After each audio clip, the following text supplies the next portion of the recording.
What up, Vigilantes? I'm here trying to escape the home of the flock cameras and the land of the Axon light bulb that goes on every street light now. It really sucks, man, to be in a country right now where I know that all squad cars are being fitted with technology that they can aim at other vehicles and listen to conversations inside other vehicles. It really sucks to be in a place where you have no more privacy.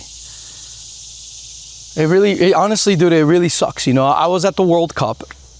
I went to a game and I was potentially going to other games, but my team was knocked out of the bracket, which is okay. Kind of sad, but whatever. And I was very aware of the fact that, you know, there was not going to be any privacy. I did not see any robots or any of those robot dogs walking around, which is cool because I was actually expecting those nasty things to be, you know, roaming the stadium. I didn't see any of that. But man, I see flock cameras everywhere. And that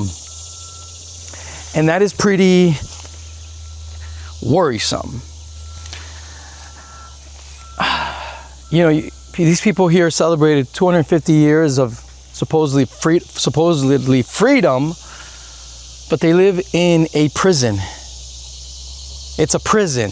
And you know what the worst part is, guys? It's not the technology itself, but the mindset of the people. In the US, the vast majority of people are statists, whether they be left wing or right wing. They're both statists. They just want their own brand of tyranny to be imposed on the rest. And that's the unfortunate truth. We started this Bitcoin revolution to do away with tyranny, for us to step into a new world where we had more options for freedom. And I'm very happy and proud of the work that my friends and I have done throughout the years in making that happen. And the fight for freedom within Bitcoin still continues, and I'm very happy to be part of it. We can get more into that later. But the rapid deployment of flock cameras and the surveillance state in general is very concerning. And it's you know, look at me talk, you know, I'm stumbling in my words because this is just mind-boggling that people don't really care. And so in the US, they talk about the Second Amendment and blah, blah, blah. But what's the point if you never exercise them? If right now you live in a prison, the Fourth Amendment is done, right? Not that the Constitution matters to these assholes, but I'm speechless. You know, look at what happened with Thomas Massey, right? The only dude that was against the technocratic establishment, you know.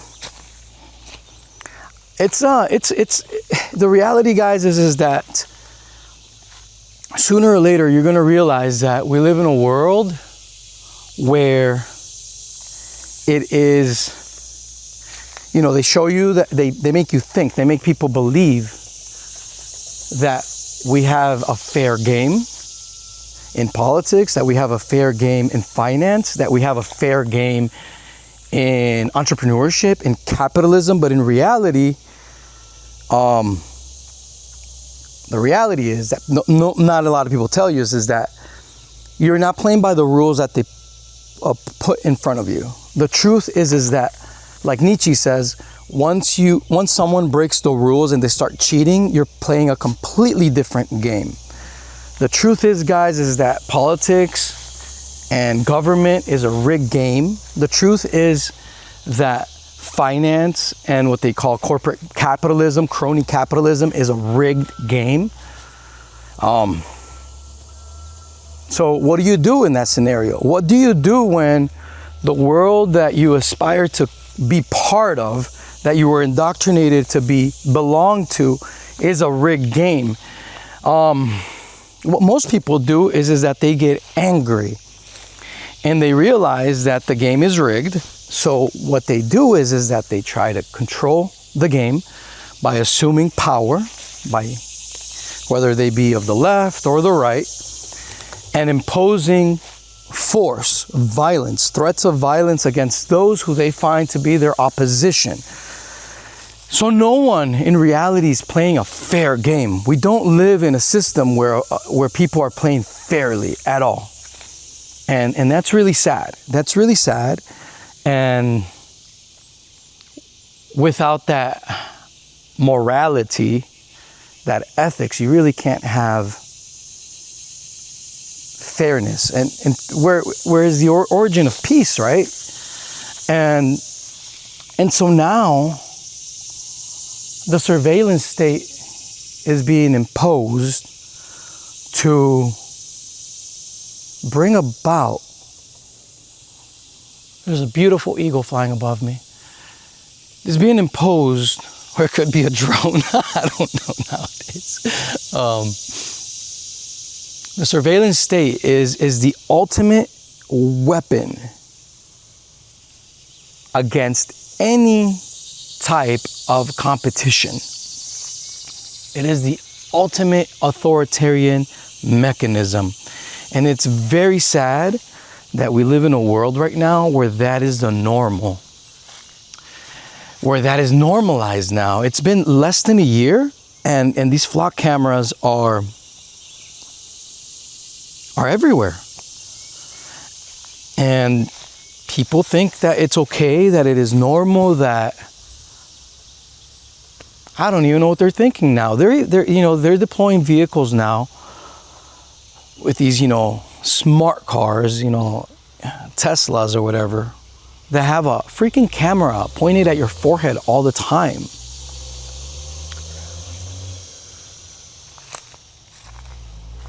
It's beyond me how these NPCs, I'm not from the US, guys. You guys know that, and why is it that I'm like outspoken about this and all these so-called, red-blooded, proud Americans are not? And what you hear is a lot of statist rhetoric from what should be a right wing that opposes this, right? It doesn't exist.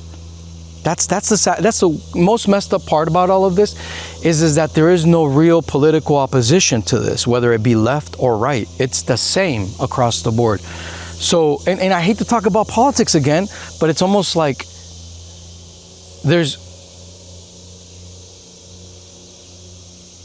how can you get away from the surveillance state? There's just no way to get away from it. So for like a lot of the prepping community, they're all concerned about, possible, catastrophes, wars and all that. And I'm like, dude, you're prepping for what? You can't go get a gallon of milk anymore without the possibility of possibly being framed because some flock camera saw you drive at a certain hour where it so happened that someone else was also driving, and maybe they use that as evidence now against people, trying to frame them for things that they were not part of. It's an Orwellian nightmare. It really is. It's really messed up. And like, why aren't there thousands, hundreds of thousands of people making videos like this one? Like, I have the freedom to get the heck out of the US whenever I want. I'm not tied to this place. And the more these things ramp up, the more I want to get the heck out of here, because like, who wants to live in a prison? You guys live in a prison. You guys, okay, I don't know, maybe sometimes you have to like break through your conditioning by being very forward. It doesn't matter whether you're alt-right, left-wing progressive, Democrat, Republican, Libertarian, you are a prisoner right now. Like, did that break through your conditioning now? Like, you don't live in a free country anymore. Some would argue you never did. But here you are with AI-powered facial recognition cameras on every single doorbell. in every single street corner. And you are thinking it's okay, and it's like I said, I'm telling you again, I don't depend on this system. I don't depend on this government. I'm like honestly just doing you a favor by being someone outspoken on your behalf, because I love you people and I don't want you guys to suffer, but you do understand that what is falling upon you is a tyranny that you will not be able to get out of. You do understand that, right? You do get that, correct? Like, I don't know how else to put it for you. Look, I know people in the tech world that are working on AI drones for self-defense. And just as an example, a lot of these people don't care about you. They're selling out to the next big tech entity and they're doing it for profit. Look, what's really happening here is that everyone is racing to create the machines that are going to enslave you. And they're doing it as fast as possible so that they can cash out and protect their own loved ones from the machines that they are creating. And why is it that they're creating these machines? Very simple. I mean, sometimes I don't know, I feel like I talk to people that are dumb. Look, they're creating machines that will be obedient because they will be giving orders of technocracy, orders of tyranny that no human person will follow. Do you get that? The orders given to attack you will be orders that only machines will follow. No human person in their right mind will be, unless they're a psychopath, but thank God there are not many of those. There's only like not even 2% of the population. I'm psychopath phobic. I stay away from psychopaths. But the status masses, they more than likely won't be following those type of orders. These machines are being created to assure themselves that the orders given will be followed against you. You are living in a prison. And it's a prison that has been created by a culture, really. It's a culture. You guys have a culture where you guys have willingly created a prison for yourselves because you dislike your neighbor so much. Really, that's what happened. It's sad, right? It's fucking sad. Thank God I'm not part. I have the option to get away. If you don't have the option to get away, what are you gonna do? Because I don't see you guys making these videos, trying to wake other people up.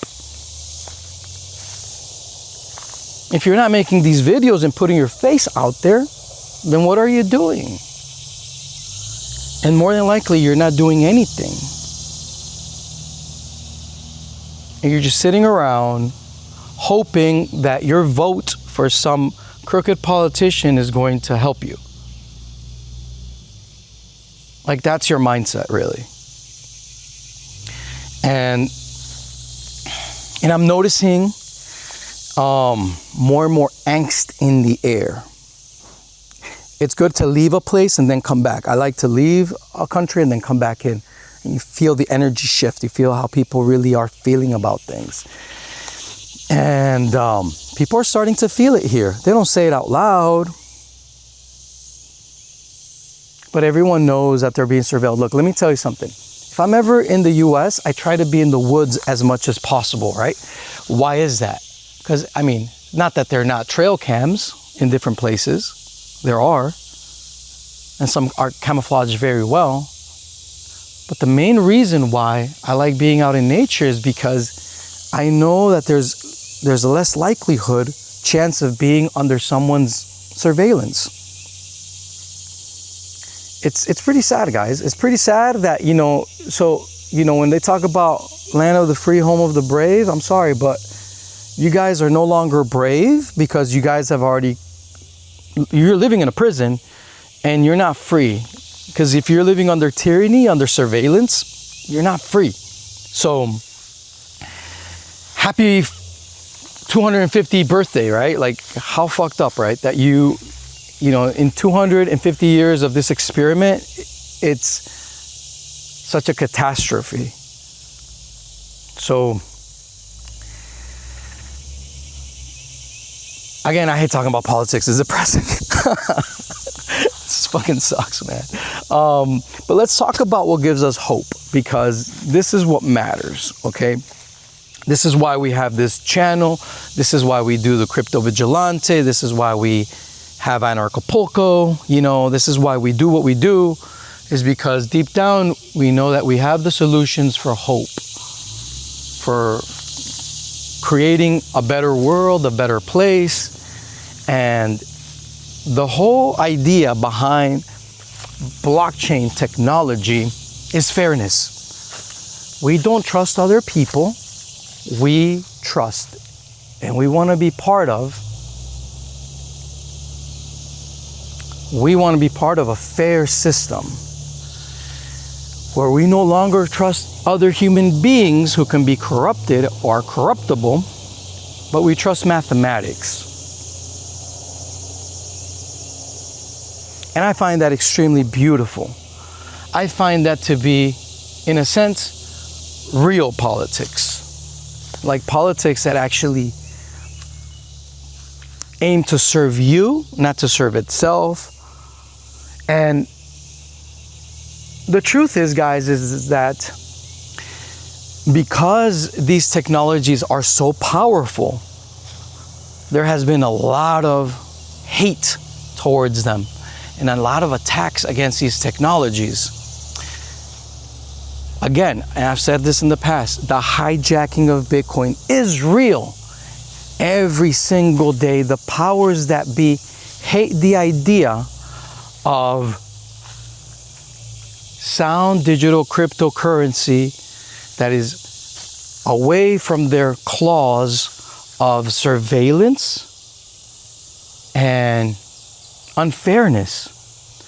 So, as I said in my last video, what is going on right now in crypto, what has been going on in crypto, is can be summed up with the following: the powers that be got worried, and they do not want these technologies to overtake their establishment. So they do whatever they can to confuse the masses in what Bitcoin is and what crypto is.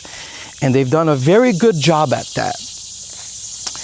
Now, what do they do? What can they do? Okay. What they can do is make you think that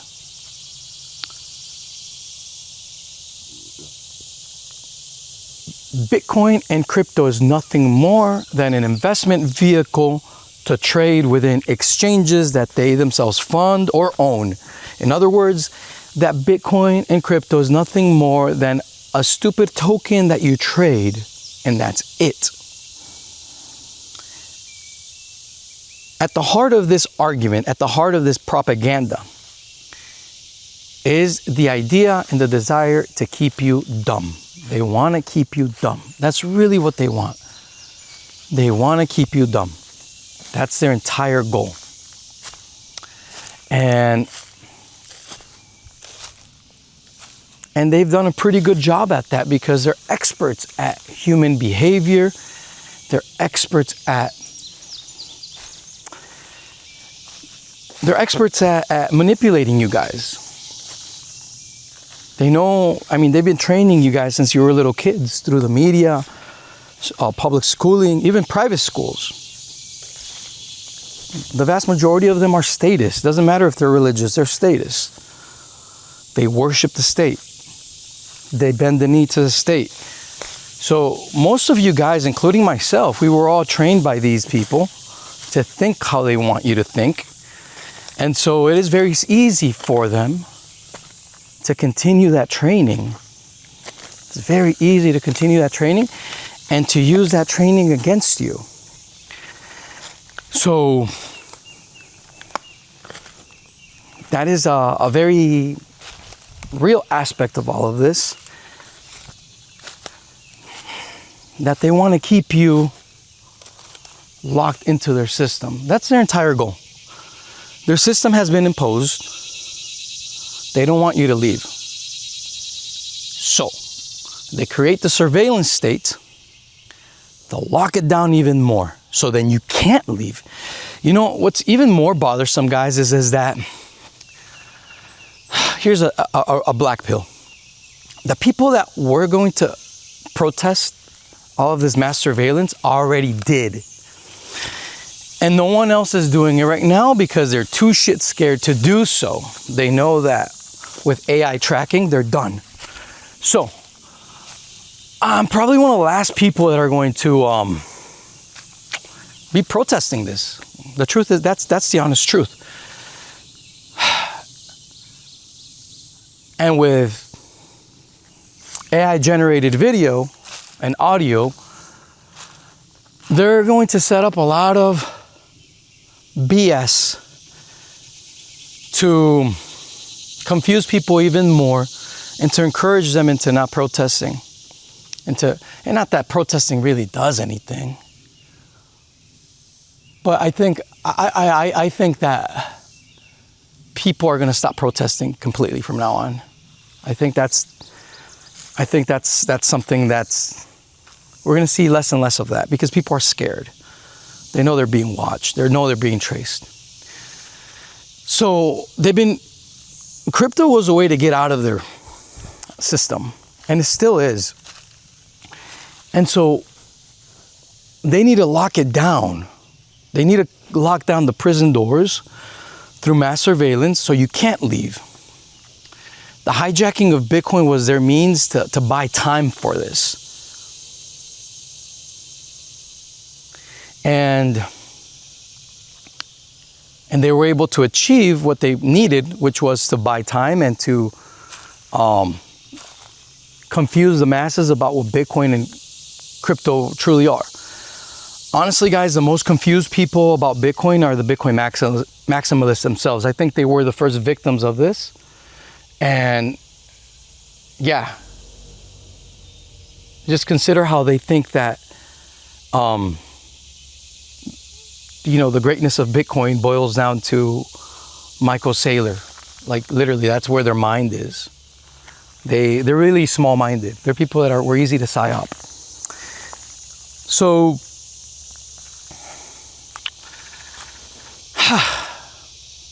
there's going to be a point where I'm even going to stop making videos because it's pretty ridiculous, man.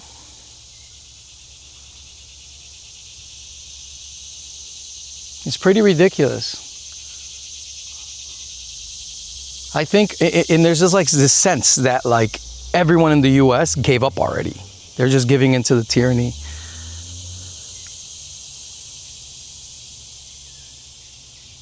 And, I was talking to a lady the other day and she was talking to me about this, And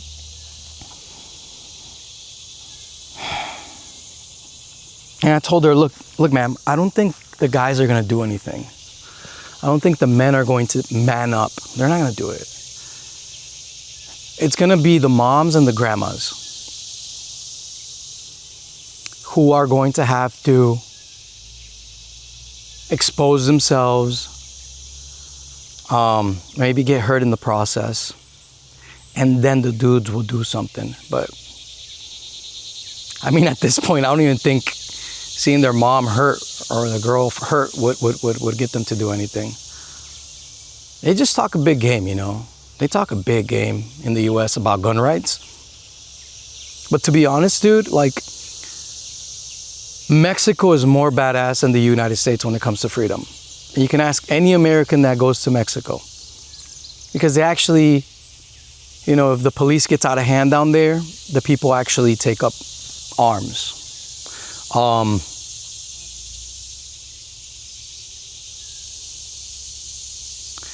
It's just people are conditioned here to think that saying is enough. Yeah, again, politics is bullshit, and this is why, you know, I'm an advocate for technologies that can't be rigged. But then again, you know, like, what can be rigged is your mind. And that's what they've been working on for years, is to make you think that Bitcoin and crypto are nothing more than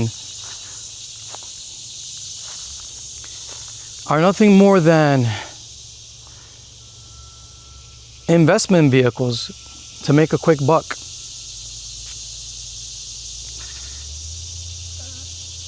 And the truth is that Bitcoin was created to be much more than just money or digital cash. It was created to be a new internet, a place where we own our data, a place where AI actually can grow based on market demand in a decentralized, competitive way. The heart of Bitcoin revolves around competition in every area of life.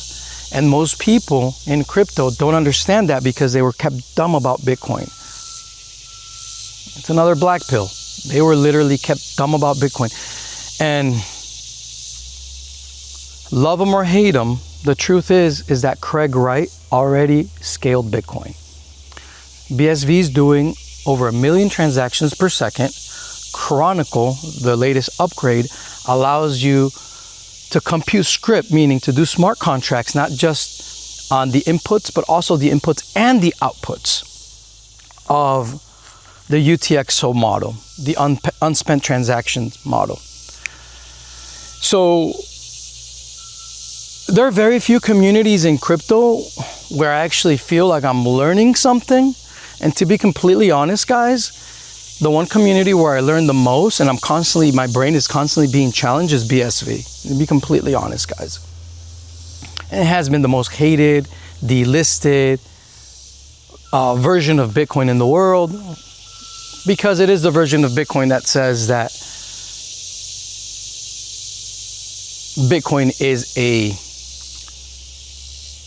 truth machine, digital cash, a world computer where we don't need big tech anymore. That's pretty threatening to the establishment, right? To tell them you don't need their data centers, that we can have a market-driven data economy. That's pretty powerful. So BSV, guys, is the antithesis to Palantir. That's really what it is. And a fellow Bitcoiner who was the father of the stable coin, Nikolai Marchenko, he was killed in Puerto Rico, and he rightly said we live in the age of Craig Wright versus Schwab. You know what? I think that symbolism applies, because whether you love him or hate him, Craig Wright has shown us that Bitcoin scales on chain. And that's something no one can deny anymore. And no one's talking about that. But Bitcoin scales on chain. And we already see a lot of energy creeping into BSV. We might be seeing an attempt to stop this once it gets out of hand again. Because there was a point in time where yours truly set up, just in Austin, Texas alone, over 70 stores in downtown taking Bitcoin as payment in 2014. So Bitcoin can be digital cash through on-chain transactions, and the Lightning Network has been proven to be a failure. And just Rusty Russell just quit as a dev. That's the third high dev in the Lightning network that has quit in the recent times. Why is that? Because even in the Lightning Network white paper, it says that the only way for the Lightning Network to scale is to increase the Bitcoin block size. And the Bitcoin block size is not going to increase anytime soon. It won't increase at all. In the beginning of August, there will be a Bitcoin fork, a default fork, which is a very poorly run competitive fork to the core version of Bitcoin. And this is being led by the Knots crew, who want miners to activate and run, and merchants and everyone, all nodes, to run BIP 110, which filters out data-driven transactions, because they want to remain as pure as possible with, just doing the bare 10 transactions per second max on the BTC network. And they don't want to scale, they don't want to change anything at all. Those guys will be forking off the BTC network in early August. And they really don't have a plan to move forward. So, in my opinion, that's going to be the end of the small blocker experiment in BTC. So later on in August, there is a BTC fork, which I find very sane, very well executed, which I actually champion. It's eCash. ECX will be the ticker. It is being run by Layer 2 Labs and Paul Storks.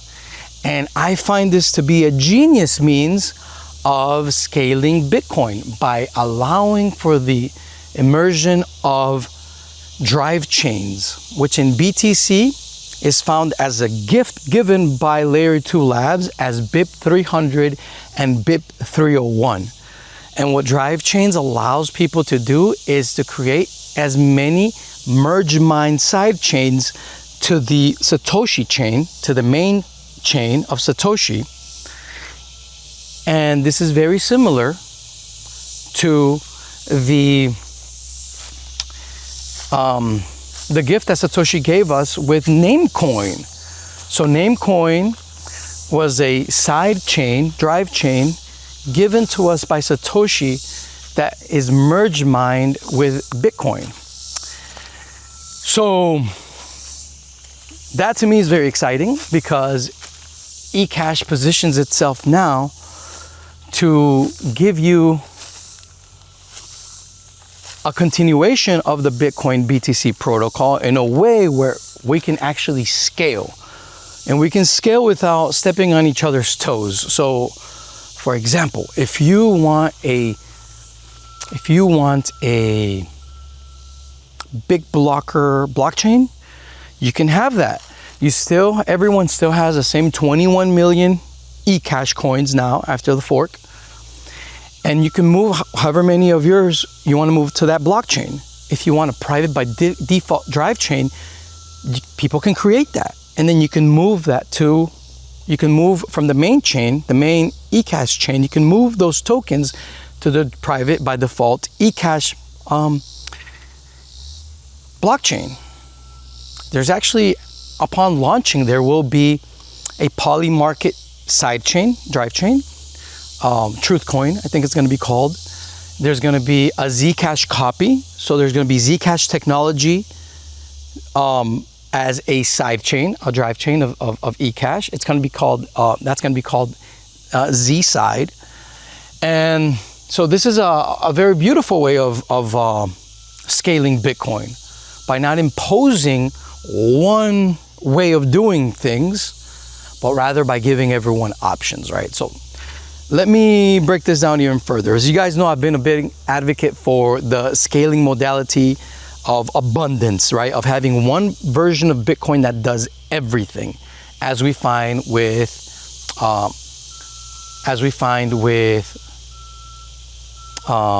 BSV. Now, what's going on with BSV is that for a lot of people, in my opinion, this is how I break it down. A lot of people have been indoctrinated into thinking that BSV is just too confusing. And in a sense it is, because it's so abundant that it allows you to do everything in one blockchain. And that to people, I mean, That's a lot to it's a big mouthful, right? Everything in one blockchain, you know? But unfortunately, again, their aim is to keep people dumb. And that's what they've done. They've kept people dumb. And so by keeping people dumb, they've made it hard for people to comprehend that it is possible to have everything on one network. Okay, BTC did the opposite.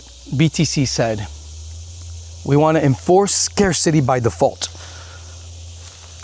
1 megabyte block size plus SegWit, which max gives you 10 transactions per second, and that's all you get. So on one extreme, you had a version of Bitcoin, BTC, which gave you scarcity by default, and the other version, BSV, which is extreme abundance by default. Both, in my opinion, I agree more with the BSV side of doing things.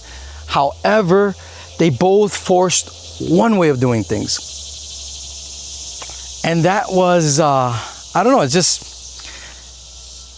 here, let me give you this comparison with eCash, with drivechains. What you have now is all ways of doing things. All ways are welcome. All options are welcome. So if you like privacy, you can have a private by default blockchain. If you like abundance, you can have a big blocker blockchain. If you want just scarcity, you can have more scarcity than BTC, and no one is forcing you on one type of network. You choose whatever type of network you want to be part of, and every time a new drive chain is spun up, it's like creating more rooms to the same house. The same 21 million units of eCash, which of original Bitcoin, remain on chain. By creating a new drive chain, you don't get more coins. This is not like a place where you create shit coins. No, you create side chains, drive chains, apart from where you can move your eCash token between drive chains. So it's it's a very beautiful design. It's actually the design proposed to the world by Blockstream that literally won the attention of the masses. I know this, I was one of the investors that got the pitch deck for this, and they promised the world, Blockstream promised the world this technology. They never delivered. So Paul Storks and Layer 2 Labs took it upon themselves to actually bring about side chains, which they call drive chains. So this fork of eCash will happen on August 21st. I'm very excited because it's a way for the BTC crowd to learn about what Bitcoin's capable of beyond the limited scarcity that they've been, kind of embracing by default. And again, I got to get back to this topic of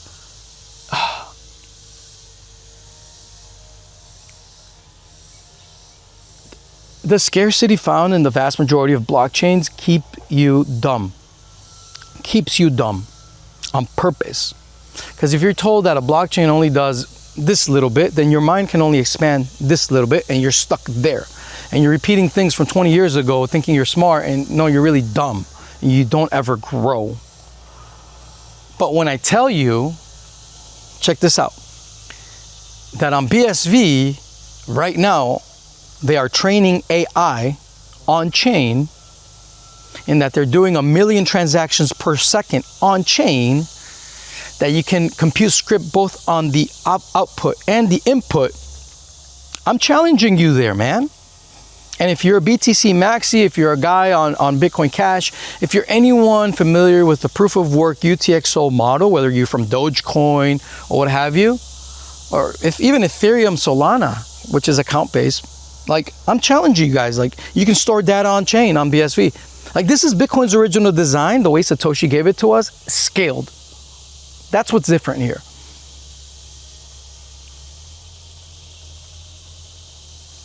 They did it. The crazy dude that no one likes, Craig Wright, did it. He scaled Bitcoin.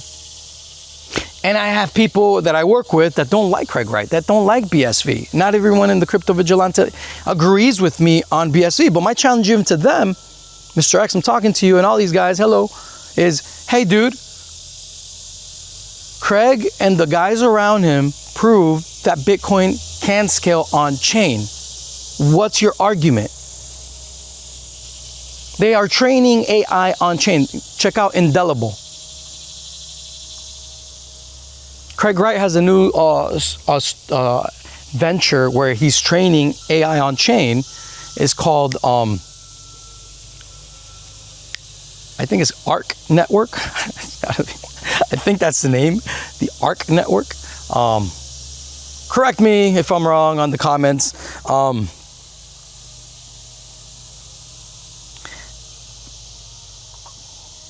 I don't see, look man, AI is nothing more than compressed data. That's all AI really is. And the AI you see everyone using is centrally planned, is centrally controlled. It's not really an AI that serves you. And even if you run your own bot, your own agent, for the most part, you're still using an API model, like old technology to run AI, where Bitcoin, what it proposes to the world is a UTXO model. The API model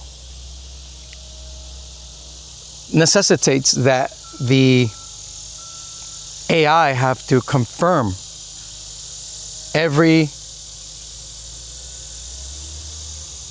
everything in the past regarding the state of the interaction. Whereas on the blockchain, as Satoshi gave us, we have a global state. We share a global state of the network. And when you share a global state in the network, programs, AIs, bots can be forward-facing constantly. So, in other words,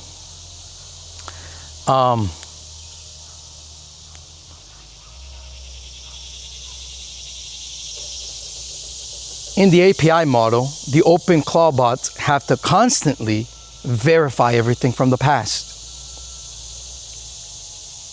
In the blockchain model that Satoshi gave us, the bots can be forward-facing at all times. So, just faster, cheaper. This is the thing, guys, is that they've on purpose made it seem as if crypto is stupid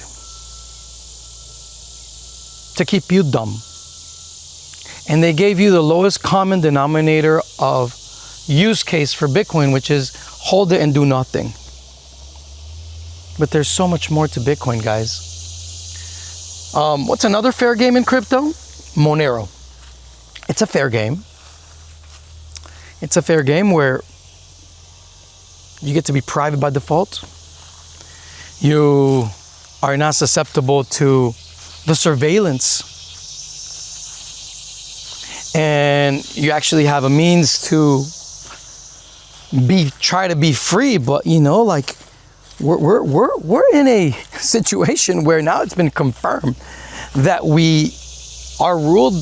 Well, I'm not ruled, but the people who struggle for power are pedophile carnivores, cannibals, pedivores. That's been confirmed with the Epstein files, along with the fact that he, was instrumental in hijacking Bitcoin. So yeah, that's the situation we're in. And so privacy coins give us a way to protect ourselves from the pedivore class. However, at the same time, we need to compete with tools where we own our own data, own our sovereignty, our privacy, but that where the tools are scalable, more interoperable,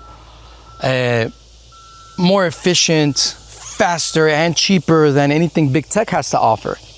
And deep down, that's what I think Satoshi gave us in Bitcoin, in its original design. So Now we're gonna have two awesome forks of Bitcoin racing for that, which will be eCash, giving people many options. And amongst all of those options, there will be a drive chain that will aim to tackle this. I already know people that are working on something like this. Many groups, actually, not just one.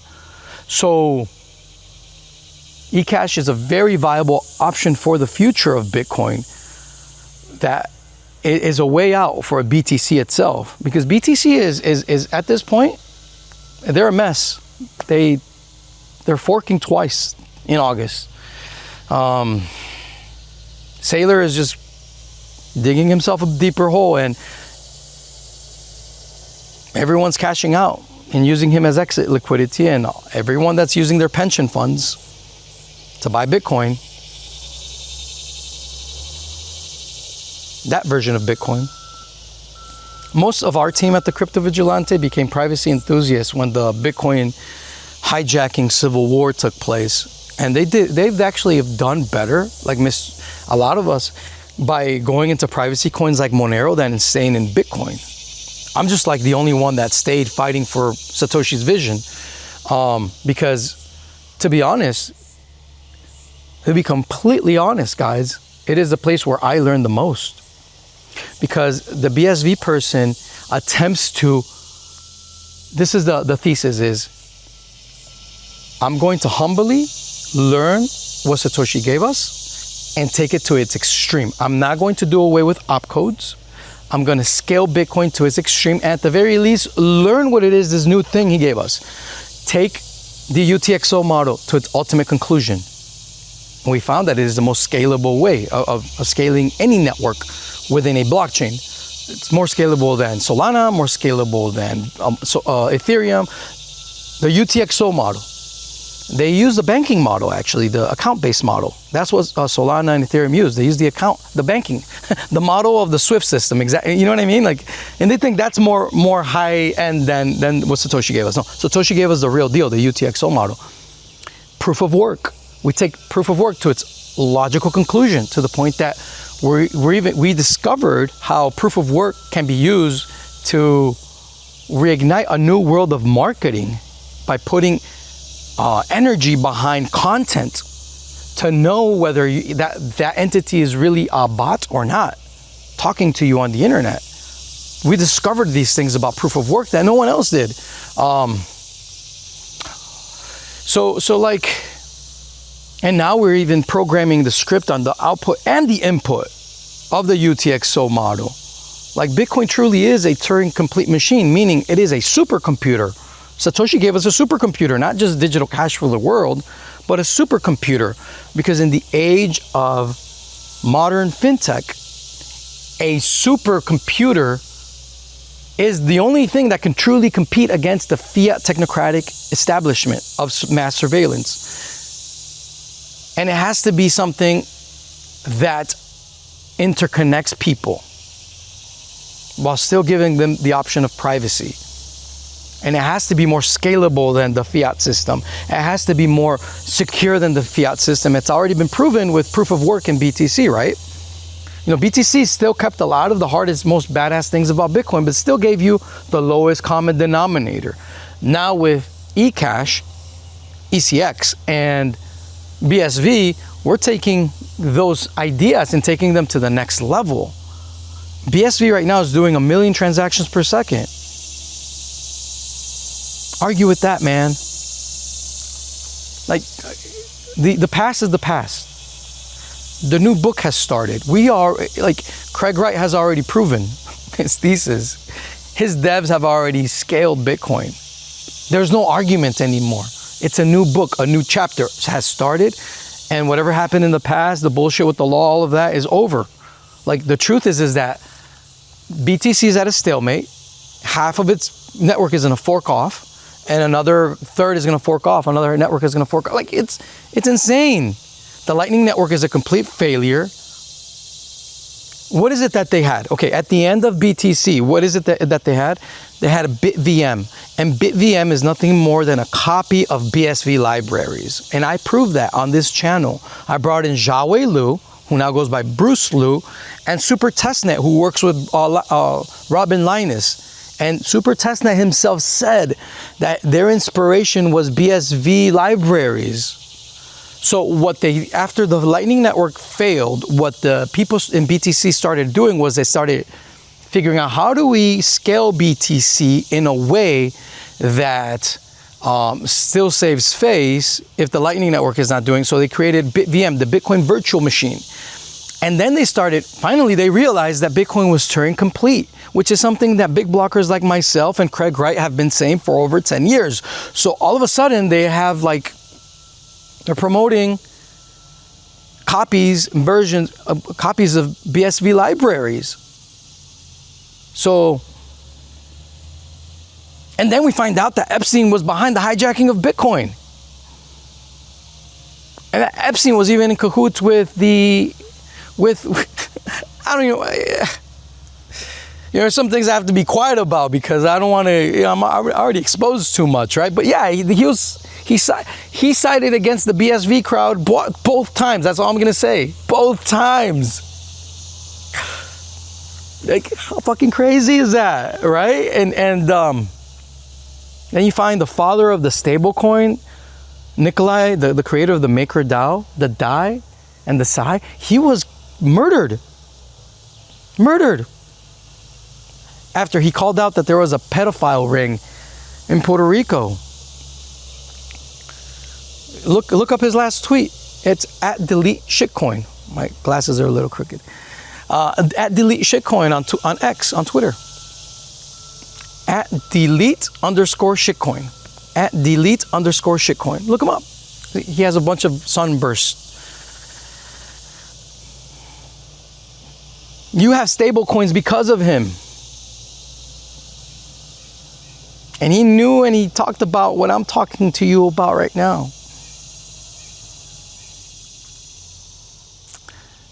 So yeah, and what is it? What is this whole experiment of a blockchain? Again, it's to try to play a fair game. We want to play fair. We want a game you can't change. The hijacking of Bitcoin was changing the game halfway. And then saying this, making excuses for changing. Okay, you changed it. Now you want to change it again, and you want to go back on what you changed, right? Like the same Rossi Rosso that quit on the Lightning Network a couple weeks ago is the guy who was leading the implementation of what they call the Great Script Restoration, which will never happen on BTC because, look, just by increasing the op return size just a little bit, they're forking. Knots is forking away with BIP 110.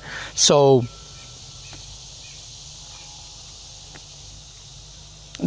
they can't reinstate the scripts on BTC. OpCat will never happen on BTC. It's not going to happen. I'm sorry.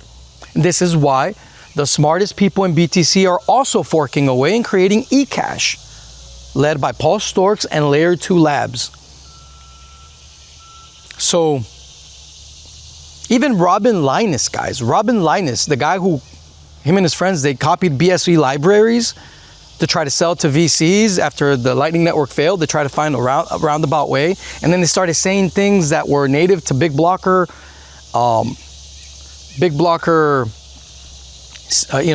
talk, saying that Bitcoin's Turing complete because it is, and selling that to investors. It's like, well, those guys, you know what they said? They said BitVM is really here as a placeholder for BIP 300, BIP 301 for the work of Paul Storks. That's why it's here.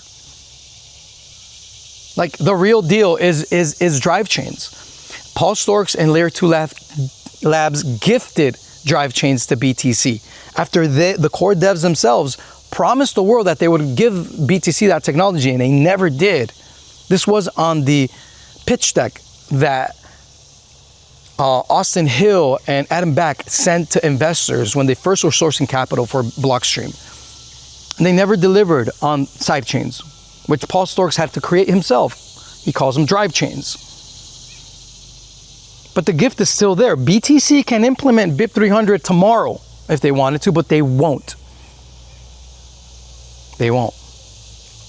So all the smartest people in BTC are now leaving for eCash. And I'm cheering them on because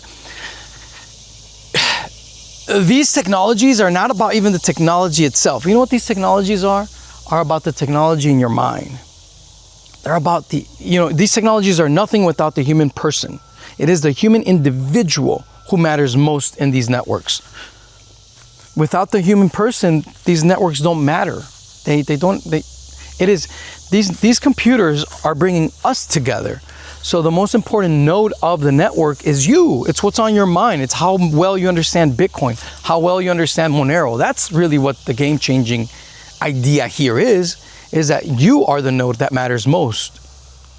So my job is to help you, even if you don't disagree with what I'm saying, at the very least, I'm challenging you to upgrade the software in your mind by proving anything that I said wrong. Do that for yourself. And I want you to do that. I want you to get smarter. The Crypto Vigilante here exists because even if I'm wrong or if we're wrong, I want you to get smarter. Why? Because that's beneficial for me. That's beneficial for all of us in crypto. Because these networks are only as smart as we are. We are the networks. You want to see the face of Bitcoin? This is the face of Bitcoin. You want to see the face of any network that I champion? Here it is. It's you. Look in the mirror. You're the face of that network. We are the networks. So the smarter you get, the smarter the network gets. If I'm wrong in any way, please tell me why and how. But bring good arguments, man. Don't bring BS, because I've been doing this for over a decade. So you better bring some solid arguments, man. But yeah, here's, again, conclusions to my arguments. The Lightning Network is dead. Layered scaling failed in BTC. BTC won't scale ever. They're stuck. And the only lifeboat to save this Titanic is called eCash. And y'all can thank Paul Storks for that. eCash is the way forward for BTC. I think BIP 110 is going to fail. It's going to be it's going to fork away into nothing. And that's it. And you know what's even funny is that the main chain of eCash will have Bitwindow, which is better at doing what BIP 110 wants to do. Again, in eCash, you're going to have all of the options that you want under one network. So if you want to be a privacy enthusiast within the eCash network, you can go to the privacy, take your tokens to the privacy blockchain, sidechain, drive chain. If you want a big blocker, sidechain, drive chain, go there with your eCash. Go to the eCash big blocker sidechain, drive chain. If you want to remain small blocker and filter a lot of transactions, well, the main chain in eCash will have that even better than BIP 110 with Bitwindow. So I think Layer 2 Labs is doing things right. I love what they're doing, and yeah, I'm very excited to see what happens, how this unfolds. And it's good for Michael Saylor and everyone that invested it with strategy, because this is now a hedge for them as well, an actual sane hedge that has a path forward. So, you know, overall, it's a very, very, very, very good situation for everyone in the space. And ultimately, eCash positions itself to be the shitcoin killer. Like, no more altcoins needed, because if you want that technology and that technology is worthwhile, just create a drive chain. So, all right, guys. Well, I can talk for hours here. I'm gonna go enjoy my walk some more. Yeah. And my mind just goes back to think about these damn flock cameras everywhere. You know, when you're under surveillance, guys, it's always on your mind. It's always running in the back of your mind. Psychological experiments have been done that people who live under surveillance actually behave differently than they naturally do. So whether, you know, and the best way to defeat a psychological phenomenon is by objectifying it. So it's important to say these things out loud. You are not being yourself anymore, because deep down you know you're being surveilled at all times. And it's a very sad situation for you. I don't know what to tell you, man. It's you guys have to do something. If the US is truly the land of the free and the home of the brave, well, I really hope that they live up to that motto and do something, because yeah, I love the US. I love the people in the US. I think it's a beautiful place, beautiful people. But your home is a prison. And you seem to be okay with it. Peace, love, anarchy. Now we are dealing with a possible world war. Some will say we are already in a world war. My condolences and prayers go out to everyone suffering under tyranny. It really sucks. I'm really sorry. But it seems as if people are starting to wake up regarding crypto more and more each day. And so it's in the description right here to read, where we give our secret sauce and what we teach our subscribers, because things are just that bad. You know, everyone needs this information. People need to know about sound cryptocurrencies that are actually private by default, and to know how to properly use crypto.